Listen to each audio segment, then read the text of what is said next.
Exile Radio presents Review This, a brief look at contemporary and classic albums, movies, and video games, shared by Exile Radio DJs and staff.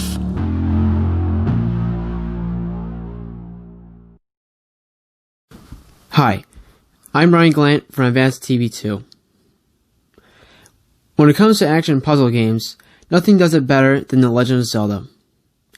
But with their most recent installment into the series, The Legend of Zelda was changed forever.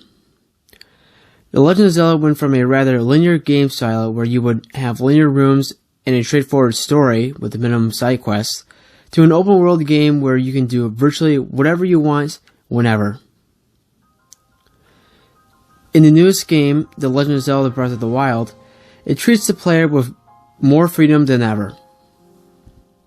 The best example of this is the beginning of the game in the Great Plateau.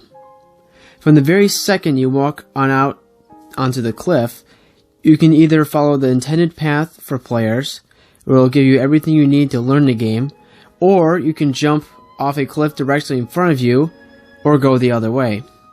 Technically, there is no right way to play the game. There is endless possibilities of how you can fight an enemy or solve a puzzle.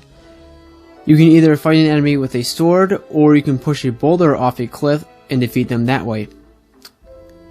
With a puzzle, you can solve it by doing it how the game intends you to do it, or use something in your inventory that you found to solve it quicker.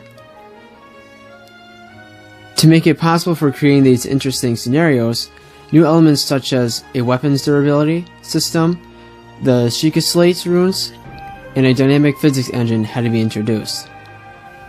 To make it possible for creating these interesting scenarios, new elements such as weapon durability, the Sheikah Slate runes, and a dynamic physics engine had to be introduced.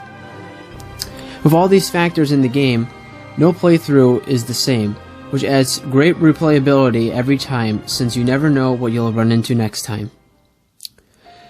Breath of the Wild is very relaxing but adventurous at the same time.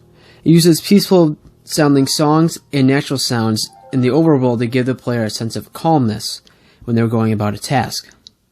But the game can be quite adventurous at times, especially when encountering something like a Guardian, one of the toughest enemies in the game. The music goes from grisly peaceful to terrifying in a matter of seconds as soon as you hear the first two notes of the battle music. The game is very good at immersing the player into the land of Hyrule, and while the step up in graphics does this well on its own, the music and sounds are really what immerses the player into this world. Now, while Breath of the Wild does have a lot of good and brings a lot to the table, it doesn't mean it lacks in some areas. Breath of the Wild's story is not as long or in-depth as the previous games. Its dungeons are not nearly as long or as great as the other games too. However, this was the first Zelda game to have voice acting and to have the most dungeons, with 120 in total. At the end of the day, Breath of the Wild has laid the foundation for something great for the Zelda series. It brings much change that was in dire need. The Legend of Zelda Breath of the Wild is an easy game to understand for beginners, but will still satisfy pro gamers. The game makes sure that new players learn how to play properly because of the multiple solutions to a problem. I would rate this game an 8 out of 10 for its creativity and willingness to go outside of the normal formula, and its friendliness to new players and pros alike. For Exile Radio's review on The Legend of Zelda Breath of the Wild, I'm Ryan, and thanks for tuning in.